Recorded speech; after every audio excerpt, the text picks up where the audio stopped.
So if you're either thinking about moving or already planning a move to Finland, there are a couple of things that you really need to keep in mind about this country. So in this video, I will talk about some of the most important things that you have to keep in mind before you move to Finland.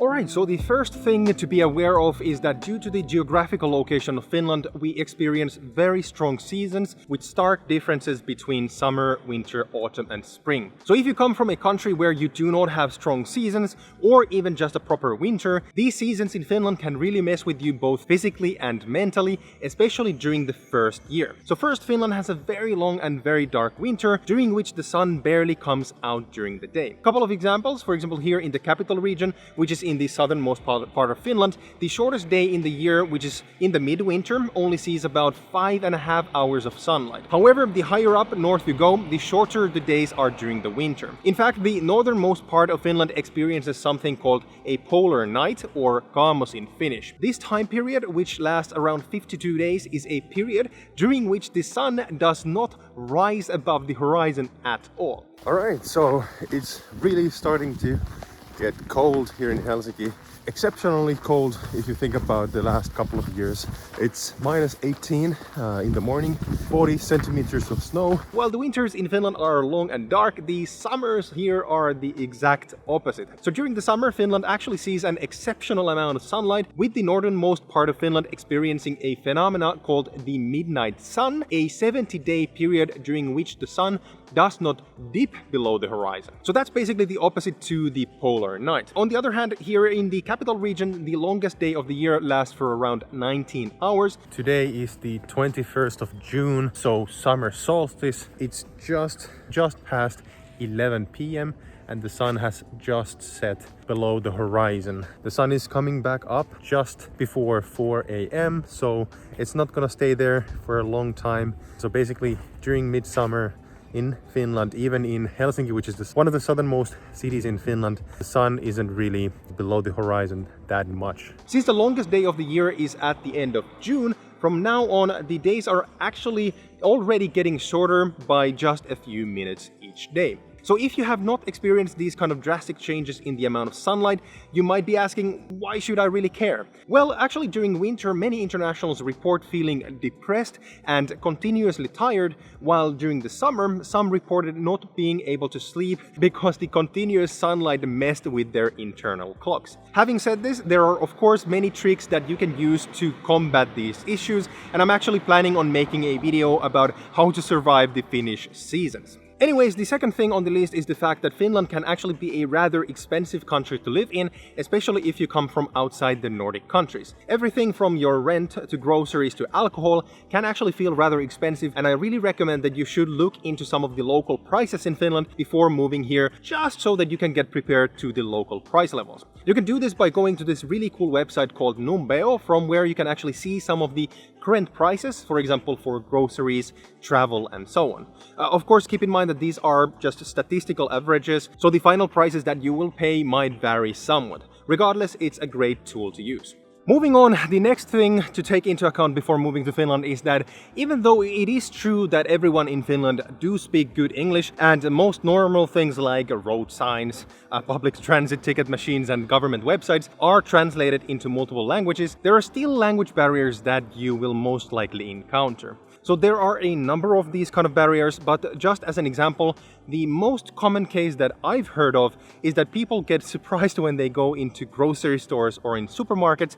and notice that not all product labels have English names on them. So this could be a bit of a pickle, as many of the products naturally are very different from those that you guys have in your country, and simply using a translator app does not work. Rather, I would really recommend that when, and I really mean when, you find yourself in this kind of a situation, go ahead and approach someone from the staff to help you with your groceries, at least for the first few times until you know approximately what you're looking for. They will most likely be more than happy to help you find what you need. Another example, which actually really sucks, is that most of the relevant job and recruitment websites in Finland are still only in Finnish or Swedish. So this can actually be a really big problem, especially when you're looking for your first jobs, because in Finland it is super common that people apply for jobs through these websites and portals, and the fact that some of the biggest and most important ones have not been translated into English is just completely insane. Talking about jobs, another thing that you should take into account is that finding a job in Finland, especially as a student,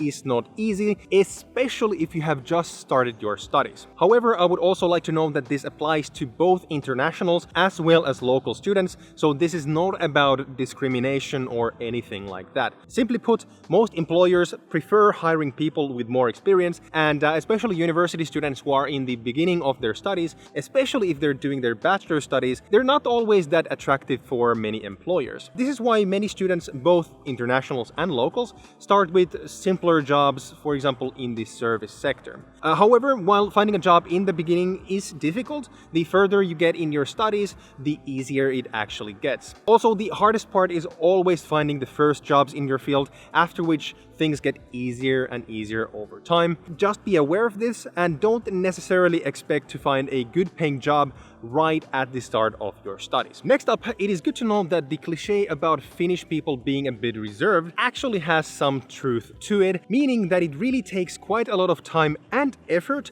to get really good and close Finnish friends. So this is of course because of the Finnish culture that emphasizes something called mutual trust, meaning that you basically have to earn our trust before we really open up and really start developing a deeper relationship with you. However, this is also partly because we Finns are usually not that proactive towards you, and this means that if you want to get to know Finnish people, you might have to be quite proactive towards us instead. So this is actually not because we would not want to get to know you, but it's actually because we Finns do not really want to get into someone's face, and we are perhaps even a bit too respectful about other people's private space, meaning that there's nothing more awkward to Finnish people than, for example, starting a conversation on a bus, or even when eating next to an unknown person in the university cafeteria. So in summary, you have to be pretty proactive towards us if you want to initiate a new relationship.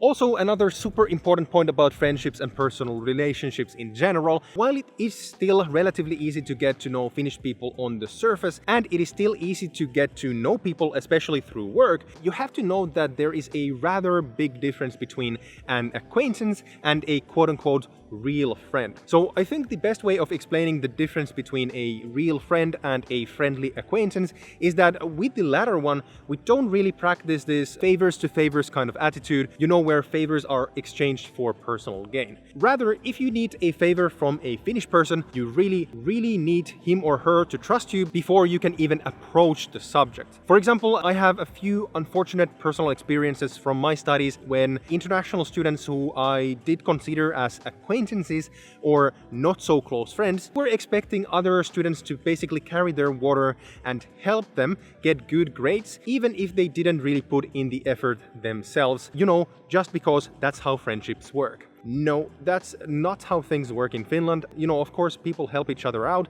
that's given, but you really cannot expect a Finnish person to help you further your career or personal position if you haven't built that mutual trust first. So yeah, please do not be offended if we seem a bit cold at first. It's not about you, it's just that we're not particularly proactive about new relationships. But don't worry, we Finns will definitely warm up to you once we've had the opportunity to spend enough time together. Alright, so next up I recommend that you watch this video where I talk about the most important cultural aspects of Finland that you need to keep in mind before moving here. Thanks again for watching, guys, and I will see you in the next one. Bye bye.